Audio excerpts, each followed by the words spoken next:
What is up, guys? Welcome to Diggity, a video game podcast, episode number 150. That's right, 150. We've done this 150 times. I cannot freaking believe it, but we've done it. Can you believe it? It feels like we've done like 300 at this point. Oh, okay. Different feelings, different ends. It's that sometimes it feels like we've done 300. Sometimes it feels like we've done 50. It just depends on the day. Right. I mean, I take it back. It does feel like we've done 300.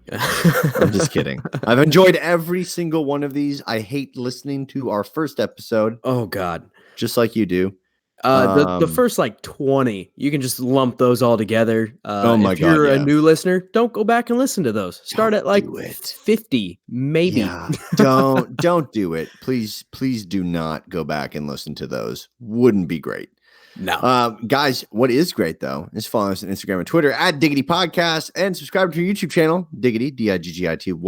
Also tell your friends, family, or loved ones, even the people you hate, about our podcast. It's available on Apple Podcasts, Spotify, Google Podcasts, and wherever awesome podcasts are held. That's where we're at. Also, join our Patreon. Become a patron by going to patreon.com/Diggity Podcast. Get access to an exclusive Discord channel, or Discord, rather, because there's numerous channels in it, as well as exclusive content and the famed Stickity Diggity, which was, from what I understand, rose from the ashes of a phoenix and slammed together using various chemical plastics and Thor's hammer. So get on over there, get yourself one of those. And with Mjolnir. I like it. And with that, what have you been playing, my dude, before we jump into news? A little bit more time in Tokyo Mirage Sessions, because this one's always weird. Like, we've kind of always wanted to just keep, what have you been playing? But there's only like a day in between the episodes, essentially, when we do this, or 2 days or so. But so yeah, I've been playing a little bit more Tokyo Mirage Sessions, and then last night I played quite a bit of Rocket League with old intern Ethan. Oh my God. How about you? Dude, it's been a crazy week. I have not been able to dabble that much.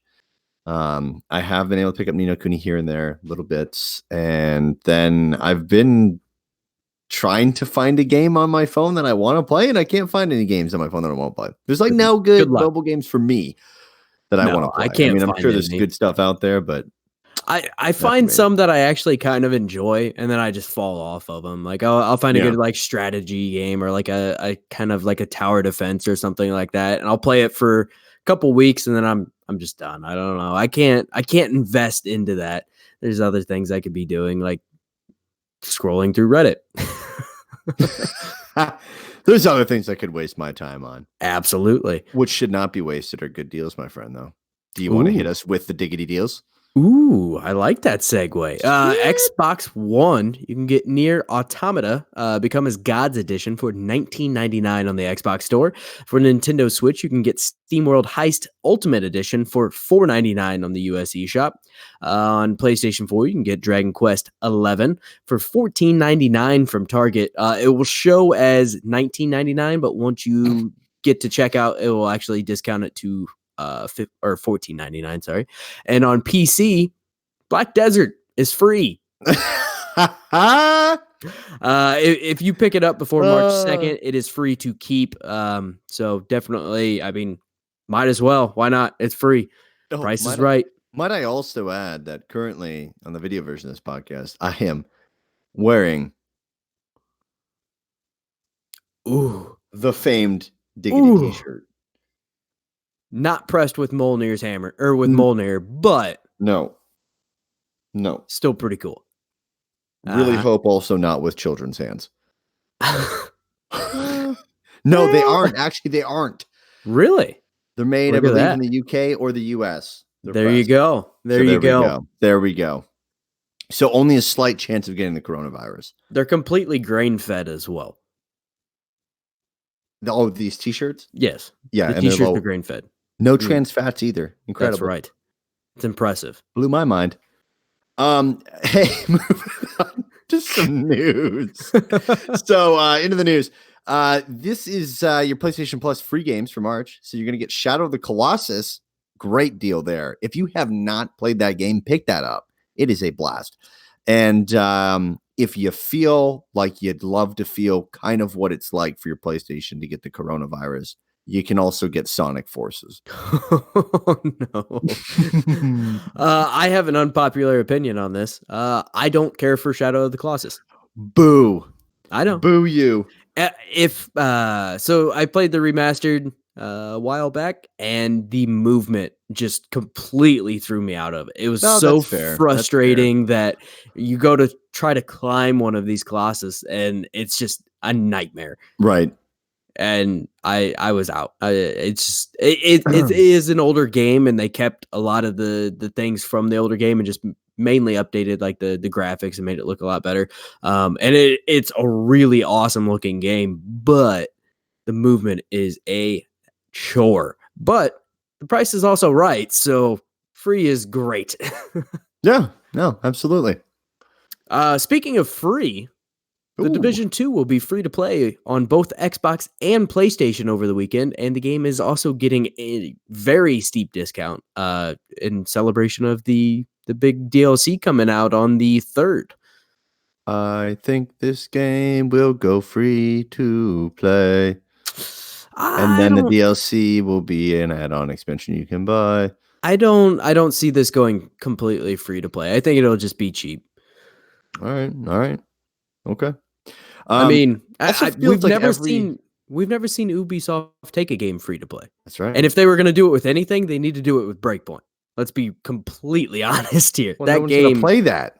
Well, if they actually fix it, they might. Yeah, that's fair enough. The Division 2, I actually really enjoyed this game. I know you didn't get into it at like pretty much at all. I think you had maybe a solid hour in it, maybe 2.5. But I couldn't get into it. Yeah, I really enjoyed this game. Definitely check it out and pick it up maybe because there's a lot of content there for what it is. A lot of people were upset that the story wasn't really all that great, and I get that, but it still plays well and it's a lot of fun.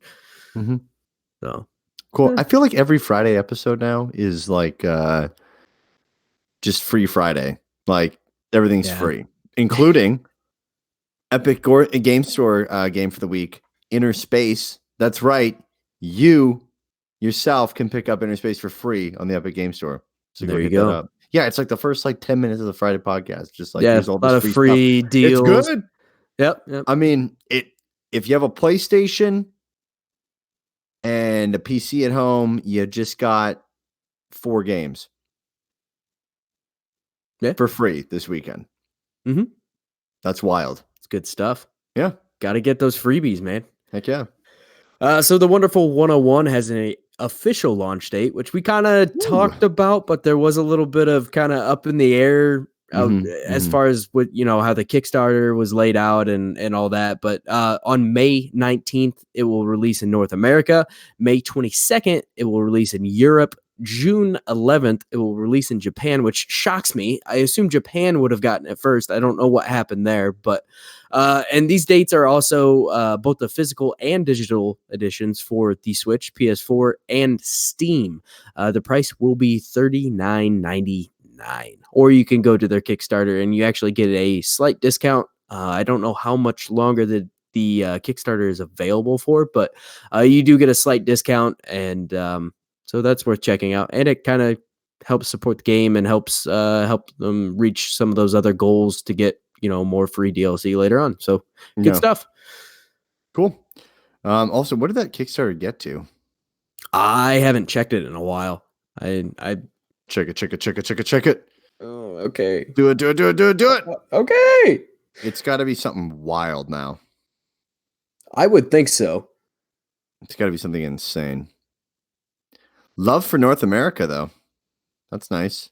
Yeah. I completely assumed this would go to Japan first, but not so much. Let's see. It looks like we are at 1,790,528. Holy shit. What was What's your There's goal again? 27,866 backers. The goal should be at the top or whatever near the money that's been totally raised, whatever the goal was. The mobile version is kind of goofy. So, or just the mobile page. I'm not on the app. Well, that's fine. Whatever. Don't worry about it. Yeah. 1.7 million. That's pretty crazy. So their highest point or their highest reward point or whatever is 2.25 million, which is it looked like their initial goal just to get a Switch version going was 50K. So they completely blew that out of the water. Currently, there's only 2 that are left, which is the 2 mil and the 2.25 mil. What do we get at? 2 mil, Luca's second mission. Our young heroes back, ready for more adventure. 2.25 is orchestral recordings. The Woundstoppable Wonderful 100 and tables turn re-recorded with the full orchestra. Yes. Huh? Wow. Well, they're probably gonna hit that. I would sure think so. We got 7 days to go. I bet if anything we hit the 2 mil. I don't know if we'll hit the 2. Yeah, I don't think we'll hit the 2.2, but because this, I mean, it has kind of tapered off a little bit, but not too bad. Yeah. So cool. Hey, there's been more GDC dropouts due to the coronavirus. So everyone's talking about the coronavirus right now. We've talked about the coronavirus day in, day out. It's an issue. It's a big issue in games. And these are the people that have dropped out. Epic Games, Unity, and Microsoft. So pretty much the big dudes in the room have dropped out of GDC now. And might I add that Jason Schreier has canceled his plans to go and believes that the whole event will be canceled, which I, at this point, believe as well that it will be canceled. And I think that it'll just come down to devs just getting together and maybe meeting up here and there at a coffee shop or at a hotel conference center. Unity alone had like 30 events planned during like GDC. So that's a huge loss. I think at this point, like obviously there's still plenty of presenters that are going to be there, a lot of smaller people, but at this point, a lot of the bigger companies have pulled out of GDC. At some point though, you gotta cancel it because I mean, you're not going to make your money back on this. Right. And a lot of people assume that this was when Microsoft was going to go into more detail about Series X. So yeah. I assume we're going to get some sort of like a direct from them or something like that. I don't think we'll get anything now. No, I think we will. We'll definitely, maybe not at the same time, but I think we're going to get something around that time. They're going to start putting together a video presentation. I think we'll get some stuff from PlayStation, but there's not a lot of time left to make a whole. Well, I'm not saying it's even going to be part of GDC. I think shortly after when GDC is going to take place, we're going to get a direct of some sort or something like that from Microsoft, some sort of video presentation. Yeah. Because it's all part of their plan. You know, they were going to probably go into GDC and, you know, make more waves. And so now losing that stage itself, they'll just create their own stage essentially and call it a day. Because I think they're going to get a lot of information out before E3. I think most of this console is going to be revealed before E3. I don't know. I don't get the why have it there every year? I mean, aside from the obvious of the devs are there, and obviously it was a developer event at the start, but now it's turning more and more. It's taking more of the E3 side of things. It's like, what? I don't know. Move it around. Like part of the reason why they're dropping out is because in San Francisco and the West Coast is starting to get the coronavirus. Right.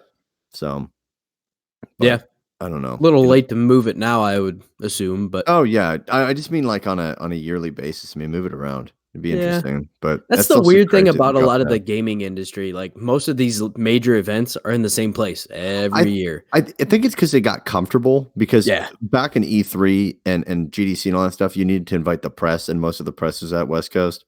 Yeah, it just to make it easier happened, and now I just don't think they do it because it's like whatever. But it's like have it somewhere where it's cheap.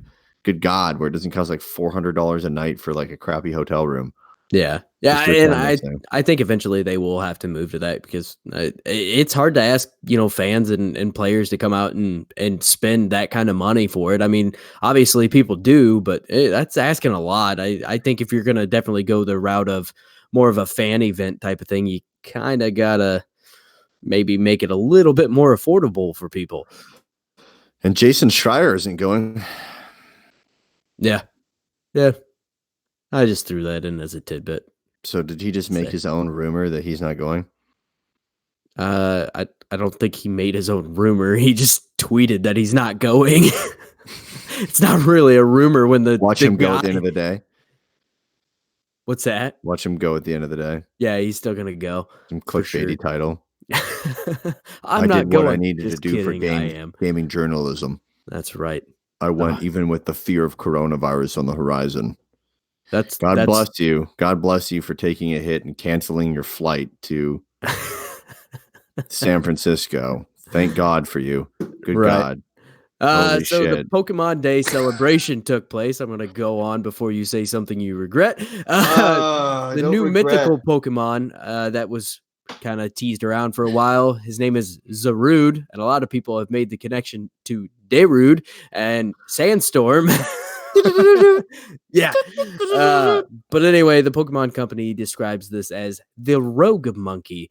He is a dark and grass type Pokemon and can't be encountered through normal gameplay.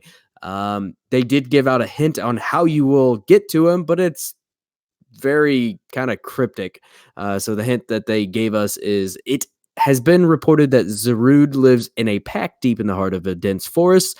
It treats anyone that isn't part of its pack with immediate hostility, attacking right away. Because of this, other Pokemon that live in the same forest are afraid of Zarude. Just watch it be. I haven't gotten to check this out yet, but just watch him be in the same forest. You get the legendaries from the game. Okay, great, fantastic, real creative. I don't know. Quickly before we move on here, what do you think of this design? I think they're running out of designs. I would sure think so. And the dark grass type and names. Yeah, the dark grass type is not ideal by any means. It is weak to almost everything. So, not really a great mythical Pokemon from my perspective, but hey, whatever. Mewtwo also appeared in max raid battles for the day, which is the day we're recording this. So sorry when you're listening, it's probably over, but you also couldn't capture him, so you're not really missing much. And he also appeared at a level 100, if I remember correctly. Mm-hmm. So he was difficult if you didn't have, the right Pokemon type of deal. And also the Kanto starters are available in Sword and Shield for a limited time through max raid battles. They'll be available up until March 1st. Did you see the clone Pikachu in Pokemon Go? I did. I didn't throw it in here, but yeah, I was more focusing on the Sword and Shield update, I guess. Yeah. But yeah, they had the clone Pikachu as well, which has pointed black tips. Ooh, instead of exhilarating.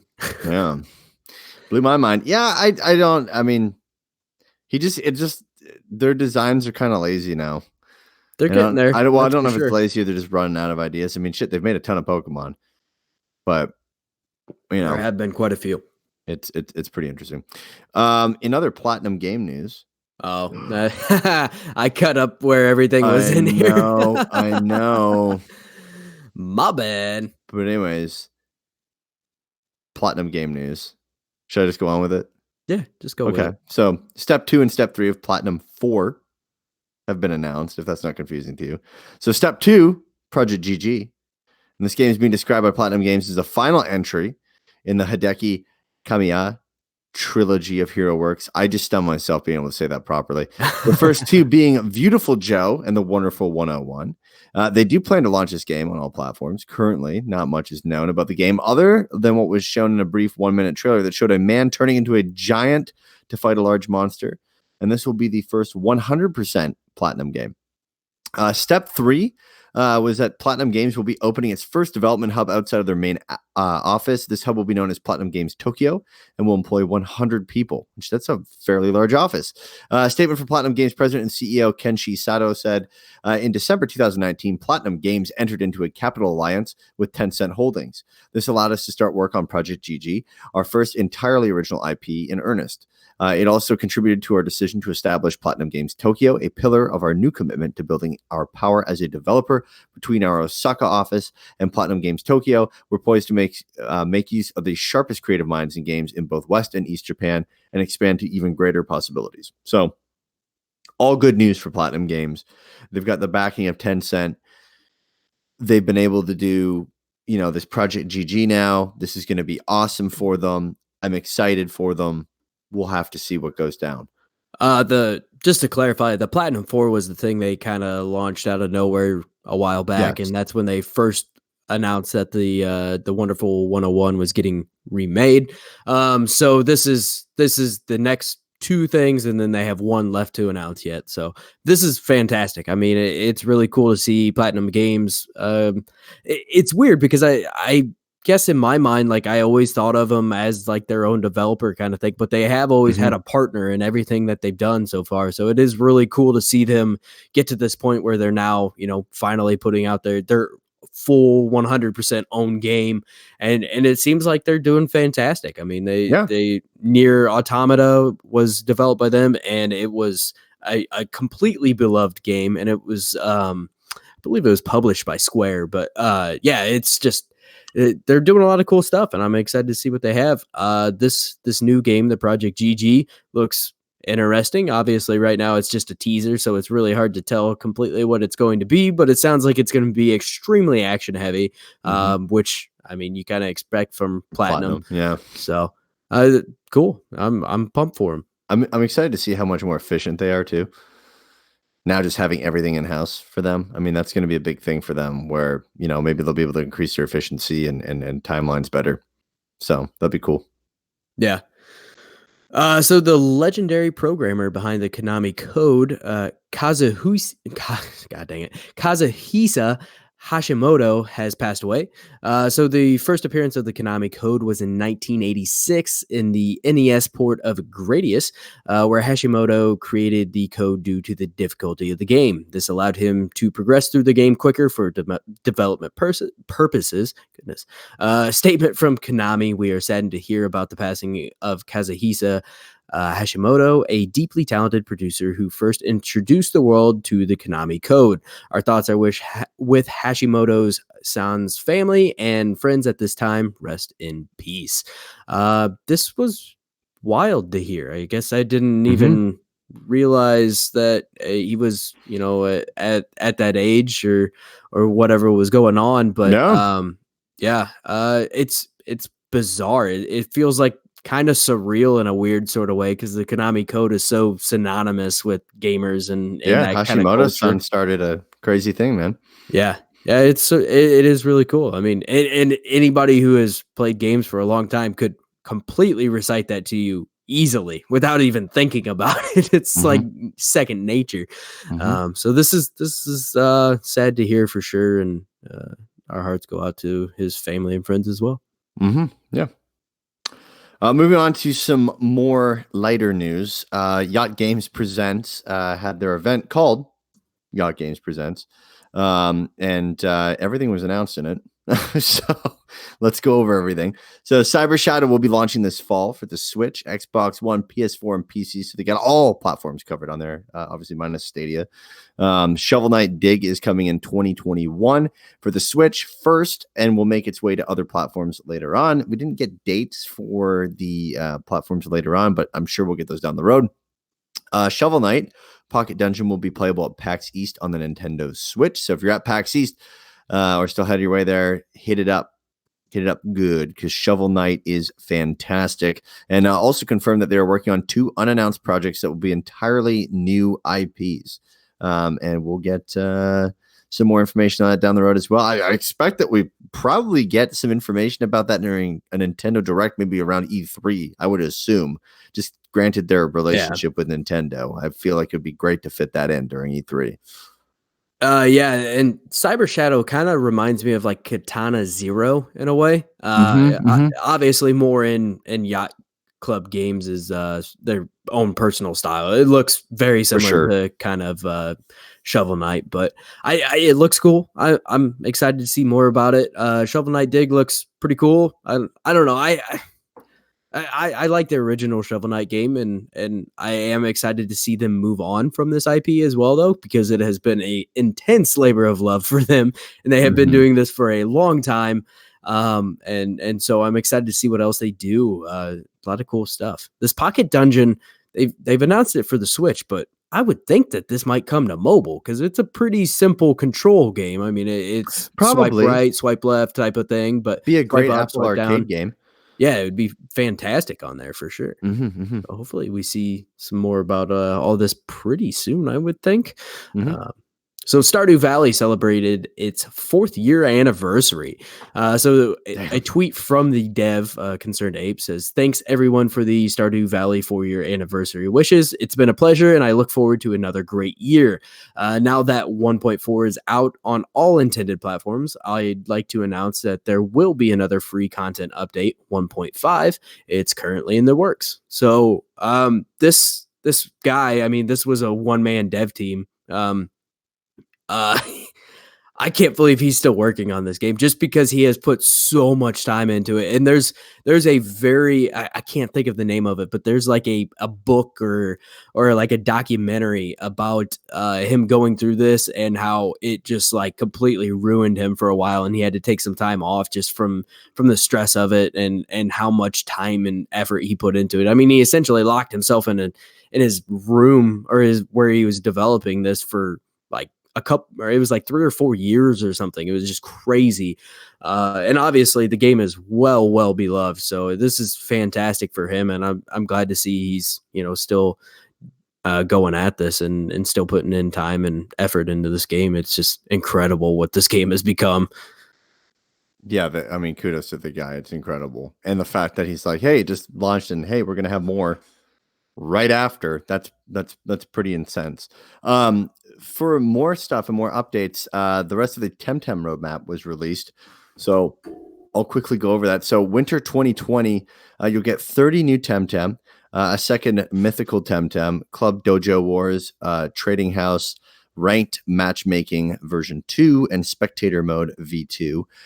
For spring 2021, which this roadmap is a long roadmap, obviously, but spring 2021, you're going to get the 1.0 launch, End Game Island. Console ports will happen in spring 2021. You'll get daily and weekly quests, a battle replay system, and a cosmetic store. And in summer of 2021, you get Nuzlocke game mode, a third mythical Temtem, arcade bar, a draft PvP, and cosmetic battle pass. So they're obviously trying to show out as far as they possibly can for people, so that, as Brody's alluded to a couple times in the show, that it was a little discerning and kind of odd that you start the game up and there's a sign that says under construction right from the get-go, where you're like, perhaps this launched too early, perhaps didn't. But you know what, I mean, if someone's going to launch a game early, as long as they provide a roadmap like this, I'm cool with it. I'm fine with it, because I mean, you're then at that point, it's up to you to decide to buy in early and ride the waves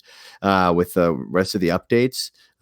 Which a lot of this stuff is great, like in terms of what they're announcing here. I mean, it's draft PvP, that's huge in my eyes. A spectator mode, that's really cool. I mean, that's something that it would be fantastic in it. Club Dojo Wars, awesome. Console ports, that's the one I'm kind of looking forward to the most. Yeah, it'll Because be I would love to play anything like a Pokemon on my Xbox. yeah. See, for me, I'd end up playing on Switch. That would be where I would Yeah, probably, and I I would get have that. probably put more time into it if it was on Switch currently, just because I don't tend to play on PC as often as I would probably like to. Mhm. And Switch is the console that if I'm going to put a lot of time into a game, that is where I need to have it at, because it's the easiest console for me to put a lot of time into it, Right. because I can play it, throughout the day and little tidbits here and there without it being, overly I feel like where I have to dedicate time to go to the man cave and sit there and right, play, you know? right. I feel like this is gonna make or gonna be gangbusters on Xbox and PlayStation. Oh yeah. Complete open arena right there for them to come in and just swoop it up. Oh yeah. Yeah. It's I mean, gonna that's do huge. excellent on those two consoles because yeah, like you said, there's not really any competition in that No. specific type of game. Nothing noteworthy that I comes to mind at least. Mhm. So yeah, I think this will completely clean up on Xbox and PlayStation for sure. Yeah. So Borderlands 3 has kind of shown off its spring content roadmap. So March we'll get the DLC 2, which is a big premium campaign add-on, which they showed a trailer for, which is called Guns, Love, and Tentacles. And it will be included with the season pass. In April, we will get Mayhem Mode 2.0, which is a free in-game update. And also it brings with it overhauled modifiers. So that's pretty cool. Nice. Revenge of the Cartels is also coming in April, which is a free in-game event. Take out cartel operatives, which sure, why not? Earn unique event rewards also from the Revenge of the Cartels. In May, we will get a free content update as well. It will be Iridian themed takedown, which also brings with it new challenging bosses and of course new gear and cosmetics that are unique to this update. So I'm glad they're still supporting this game. I mean, it does seem like a lot of the hype and things like that died down fairly quick on this game, and Yeah. you didn't hear anything about it. And it's not inherently a bad game. The story's a little off, I That's guess. the I third don't one know. too, right? I mean, Yeah. And it does a lot of things fantastically. I mean, at the end of the day, it is still Borderlands, and I think that it does a good job of that, but I mean, some people were looking for something new and to get away from, or to see some new developments. And for the most part, it's just more Borderlands, which is great. I'm cool with that. I need to return to this game, but I also need to keep grinding through the rest of my backlog and play some other things. And I try to mix it up and put a little bit of time here and there, but you got to get on that Temtem, dude. I mean, I know. they're gonna keep adding stuff, and it's just gonna grow more and more and more and more in terms of gameplay time. It's already like what 40 hours. Yeah, something like that. I Oh think most God. people are finishing it at like 35 to 40 hours in there, somewhere in there. I think if it goes on sale soon, hmm I'll probably pick it up. I don't see it going on sale soon. I think it's going to be a little bit before it'll be on sale because it's still selling well. I So know. Well, I guess actually, you know what? No, because I'll just wait for it to come on the console. I played Pokemon Sword mainly on the dock. yeah, Yeah, I mean, I I like don't handheld. I don't know I why. mean, I I have a just Switch played it Lite, on the and Sword. so I have a. I don't even think I've played my regular Switch other than like some party game type stuff. Yeah. I mean, I just play the Switch Lite because all I do is play handheld, so it worked great for me. Mhm. For some reason, like I have this weird thing about the Switch where I feel like it is very much that my handheld console, and when I go, if I want to play something else, like it just feels weird. Like I feel It like I feels should be like you're playing using Xbox. you're using like the Game Boy Advance attachment for a GameCube. No, it's more so that I don't like if I have time to sit down and actually, play on a console like that, No, I'm I see. probably going to play Xbox. Yeah, And I got so you. instead of spending the time playing something on my Switch, even in the dock or whatever, I just end up devoting that time to an Xbox game or a PlayStation game. And my Switch is very much my kind of more on the go, or Mhm, if we're mhm. watching TV and I'm not entirely invested type of thing. I don't Yeah, know. I see that. I mean, the only time it's in the dock for me is when it's like a dedicated game that there's no way I could play it on Xbox. Like Pokemon, that's about it. But with Temtem coming, hey, I might do that. Guys, that'll do it for our show, for this Friday show. If you want, you can jump over to patreon.com/Diggity Podcast, become a patron over there. Like I said at the start of the show, get access to a private Discord, get your hands on a Stickity Diggity, famed Stickity Diggity, might I add, as well as Ooh, exclusive thanks. content. You can also follow us on Twitter and Instagram at Diggity Podcast. Subscribe to our YouTube channel if you're watching us for the first time. You can find me on Xbox One. My gamer tag is Maple Jeff. And mine is Alicious Brody. And I'm also on PlayStation at Wolverine's Cousin. Coolio. Leave us a review, whether it's a comment on one of our YouTube videos or on our iTunes page, Google Podcast page, whatever podcast platform you use. It helps us get noticed. And thank you to those who have left reviews so far. And until next time, guys, we will see you for the Wednesday show. See ya.